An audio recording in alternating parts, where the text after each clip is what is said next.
سلامونه او احترامات. تاسو ګورئ زما چینل 300 سکنډه د ثنا اجاز سره، یعنی 300 seconds with ثنا اجاز. که تاسو غواړئ چې په 300 سکنډه کې تاسو سیاحت او ورسره د کتابونو ریویوز او کله کله ریسیپیز په هکله هم خبرې زده کوئ په 300 سکنډه کې، نو خامخا زموږ چینل لایک کړئ، سبسکرایب کړئ، ملګرو سره شریک کړئ.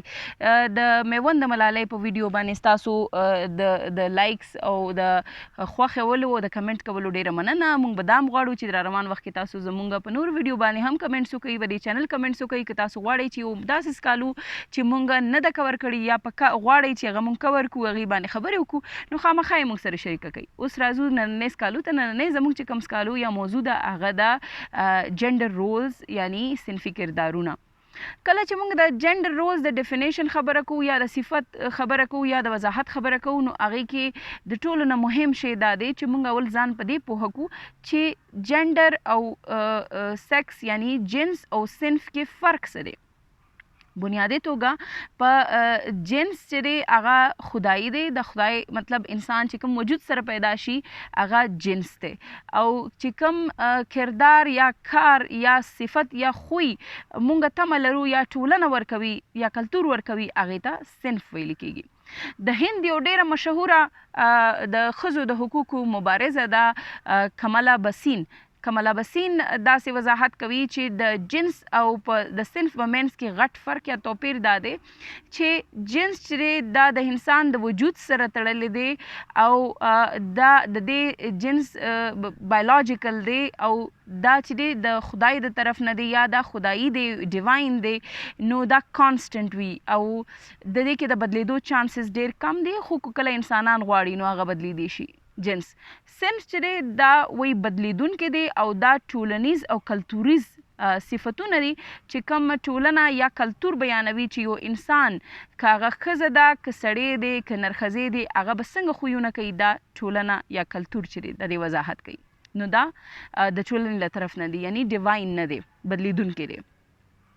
بیا چې لږ نور دې کې وضاحت مونږ کوو چې د صنفي کردارونه چې دي دا څنګه جوړیږي. مونږ هر وخت وایو چې دا ټولنه جوړوي، نو ټولنه یې څنګه جوړوي؟ لکه داسې مونږ خویونه چې د خویونو خبره کوو، نو هغې سره ډېر بنیادي شی چې کوم دی هغې کې دا دی چې ټولنه یا کلتور دا وضاحت کوي چې ښځه یا نر یا سړی چې کوم دی نرښځې چې کوم دی دا به څنګه جامې اچوي، دا به څنګه خویونه کوي، دا به څنګه قسم کار یا کسب کوي، او د دې سره هغه به تګ راتګ څنګه کوي او د تګ راتګ اوقات به څه وي، او په دې په ساده الفاظو کې که دا ووایي چې ژوند به څنګه کوي، نو د دې وضاحت. نو دا صنفي کردار یا جنډر رولز وي چې دا ډیفاین کیږي د ټولنې له اړخ نه. اوس مونږ که راشو نو مونږ زیاتره دا وایي چې دا ټولنه کوي، دا سوسایټي کوي، دا ډیفاین کوي سوسایټي، نو دا ټول خبرې مونږ په ټولنې باندې راواړو. خو بیا به لږ دې ته راشو چې دا ټولنه دا څوک؟ بنیادي توګه ټولنه زه، ته، زمونږ مور پلار، زمونږ استادان، زمونږ رسنۍ، زمونږ نصاب، دا ټول هر څه دي چې دا وضاحت کوي. دا ټولنه ده همدا وضاحت کوي، دا معیارونه جوړوي چې څه ته نارمز وایي، دا معیارونه جوړوي چې څنګه به دا مختلف جنسونه چې دي دا به صنفي کردارونه څنګه ادا کوي. اوس راځئ چې کله مونږ مور پلار واړی خلک ماشومان واړی، نو مور پلار څنګه دا کردارونه جوړوي؟ هغه لور ته وایي چې رو خبرې کوه، خندا رو کوه، دا رنګ اچوه، داسې جامې اچوه، زوی ته وایي چې داسې جامې اچوه. بیا چې کله د سبق خبره راشي نو د زامنو په دغه سبق باندې زیات انویسټمنټ یا زیاتې پیسې ځکه خرچ کوي چې د معاش سره یې تړي چې وایي چې را روان وخت کې به دا پیسې ګټي، موږ ته به پیسې راوړي.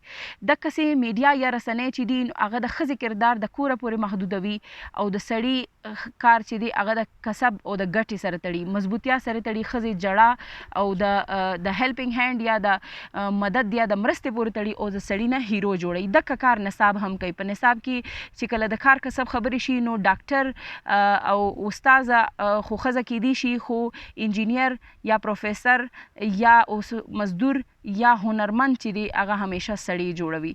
نو دا ټول څیزونه دي چې دا مونږه د صنفي کردارونه وضاحتونه کوي. دا لنډ غوندې څیزونه خو دې کې جنډر سټیریوټایپ هم مونږ کوو چې دا کار الګ کولی شي، دا کار ښځه کولی شي، دا نشي کولی. جنډر سټیریوټایپ باندې به دوباره بیا یو بل ویډیو کوو. بنیادي توګه دا وضاحت کوي چې دا هغه شی چې مونږ جنرالایز کوو چې هغې حقیقت سره څه تعلق نه وي. نو که تاسو غواړئ چې داسې نور ویډیوز وګورئ نو خامخا زموږ چینل سبسکرایب